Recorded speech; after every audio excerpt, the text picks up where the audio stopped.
Le Fonds monétaire international indique que les banques centrales devraient fournir des liquidités pour soutenir le fonctionnement du marché et atténuer les tensions sur les principaux marchés de financement en cette période de crise économique. C'est dans ce cadre que certaines sociétés financières ont initié des mécanismes de réponse qui visent à fluidifier les échanges commerciaux entre les pays pour soutenir les différents acteurs économiques et les petites et moyennes entreprises du continent africain.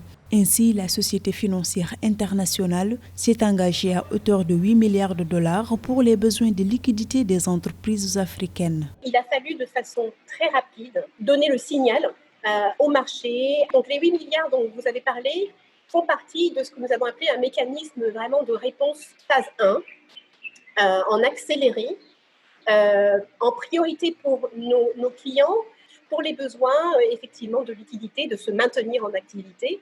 Comme disait M. Egberry, de au moins figer la situation avant de voir. En outre, en cette période de crise sanitaire où les systèmes de santé peinent à répondre aux besoins, la situation est bien plus tendue pour les fournisseurs devant assurer la disponibilité et l'accessibilité des produits pharmaceutiques aux officines.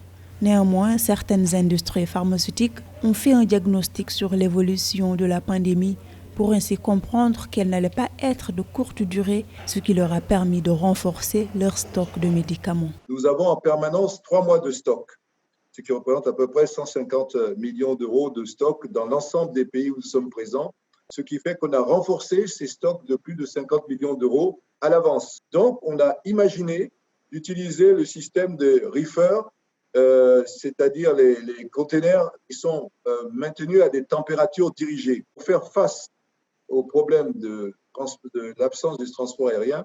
Nous avons utilisé cette technique du conteneur reefer, ce qui nous a permis de préserver tant soit peu l'approvisionnement des produits nécessaires pour la santé publique. Le Club Afrique Développement, qui a initié ces cycles d'émissions et de débats en ligne, a été créé en 2016 par le groupe Attijari Wafa Bank.